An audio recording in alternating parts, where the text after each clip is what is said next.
Ano? Halap ka. Ano yung napakan niya? Yari ka? Anyway, mga kababayan, dito po tayo sa susunod natin na topic. Pag-usapan naman natin, mga ka-GP Natics, itong favorite ng lahat, si Joel Villanueva. Bakit ba favorite nyo yan? Tuwing kayo po ay magko-comment or magme-message sa akin, gusto nyo si Villanueva. Yari ka? O mga kababayan, alam nyo ba na itong si Joel Villanueva, si Joel is lying, Joel is Lord. Joel is liar, mga kababayan. Inilaglag na ng tuluyan itong DPWH District Engineer na si Henry Alcantara, mga kababayan.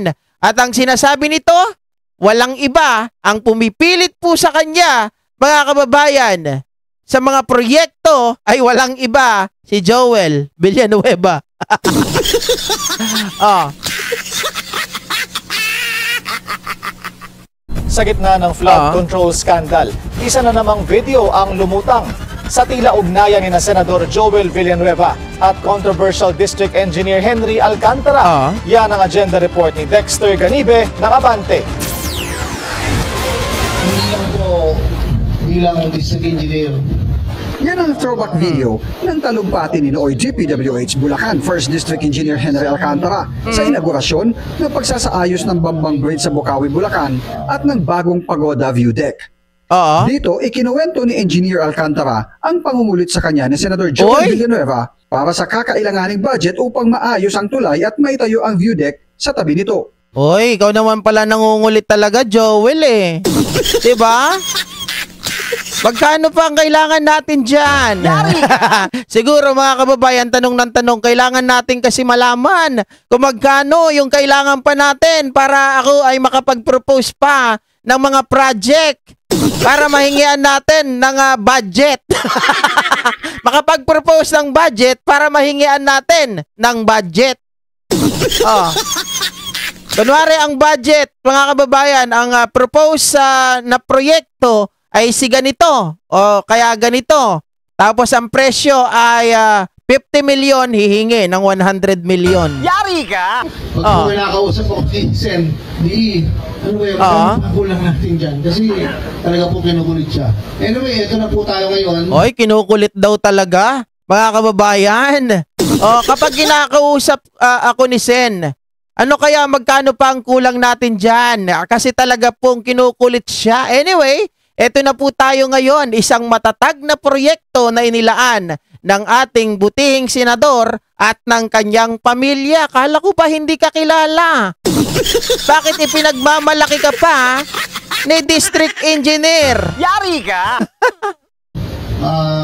Isang matatag na proyekto na inilaan ng ating butihing senador at ang kanyang pamilya.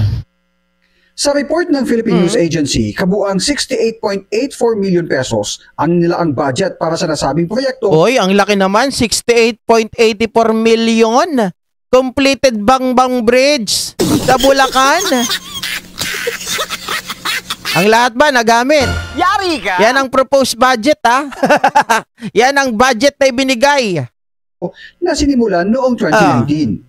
Ayon kay Alcantara, ang top-notch construction ang gumawa ng proyekto. Top-notch. Isa ang top-notch sa 15 kontratista na pinangalanan ni Pangulong Bongbong Marcos na nakakuha umano ng pinakamalaking budget sa flood control projects. Oy, grabe naman, top-notch. Top talaga kayo. Top kayo sa pagkuha ng mga flood control projects. Yari ka? Top 10 kayo sa mga naglalagay ng makapal na bulsa.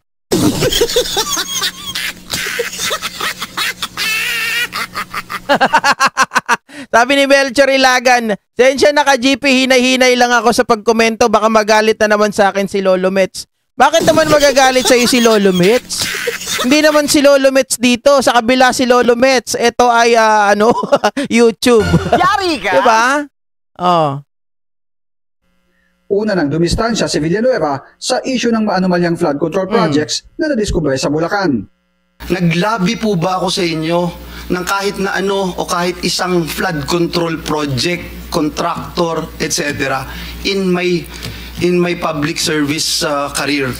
Meron po ba na nilapit? Meron po ba na nagsabi ako sa inyo ito dapat ang gawin at ako'y eksperto? Pwede niyo po bang sabihin lang? Siyempre, hindi mo sinasabi kay Secretary Bunuan. Sinasabi mo doon sa mga engineer na malapit nandoon, dyan lang sa paligid mo. Yari ka? Diba? Para kayo-kayo lang nag-uusap. Alangan naman si Bunuan. Just for the record. Well, for the record, Your Honor, I don't recall anything that came from you to propose any flood control project. Hindi nga sa iyo doon nga sa district engineer Bunuan. 'Di ba? Malinaw na nga doon sinasabi na nga ni Henry Alcantara Yari ka? Si Villanueva ang nangungulit sa kanya. Engineer, ano pa ba? Magkano pa ba yung kulang natin diyan? Magkano budget pa yan para mahingian na natin ang budget? 'Di ba? Pag nahingian na natin ang budget, Yari ka? meron na tayong racket. Sabi ni Senator Jamie, ihilingin niya sa Senate Blue Ribbon Committee na masampina para sa susunod na pagdinig ang mga naging opisyal ng Bulacan 1st District Office ng DPWH. Itong dapat imbestigahan itong mga particular districts, mukhang masyado na sila naging sakit. I receive information na papasok sila 10 a.m., 2 p.m., alisa na, at magkakasino na, sabay-sabay. Ay, grabe naman yan. Grabe naman yan. Diba? Talagang, ano na yan, bastusan na. Biruin mo, papasok 10 a.m. Yari ka? Tapos, aalis 2 p.m. Ano yung 4 na oras lang? Parang ibang bansa, sa ibang bansa nagtatrabaho Yari! Diba sa ibang bansa, mga kababayan, naalala ko, 4 na oras lang doon. Dito mukhang nagtatrabaho sa ibang bansa kaya walang natatapos O kaya may natatapos man, ghost nga lang. Diba? Mga kababayan, may natatapos sa papel lang. Diba? So, tsaka yung lifestyle nila iba na. Dapat yan ang imbestigahan. Tama, basta may racket, may budget. Yari ka? At kung may budget, may racket, may may nakakawit. Una nang sinabi ni Senator Panfilo Lacson na maaring may mga senador ang nakinabang sa mga infra project ng pamahalaan. Kaya may rekomendasyon siya sa Malacanang kaugnay ng isumbong sa Pangulo website. If it's not asking too much, I would like to propose that the Sumbong sa Pangulo website be expanded to cover other infrastructure projects, hindi lang flood control. It will really help a lot because it helped us a lot. Kasado na sa Lunes ang ikalawang pagdinig ng Senate Blue Ribbon Committee sa mga anomalya sa flood control project ng gobyerno. Para Abangan natin yan sa Lunes, mga kababayan. Abang-abang yung mangyayaring hearing po dyan, sana hindi lang po, sabi nga ni Lacson, hindi lang yung mga flood control project ang masilip dito. At syempre, hindi lang din, mga kababayan, yung panahon ng Marcos administration ang makita dito. Dapat pang pag-aralan din at maribisa, mga kababayan, yung mga nagdaang flood control projects na hindi naman po natin napagkikita. Diba?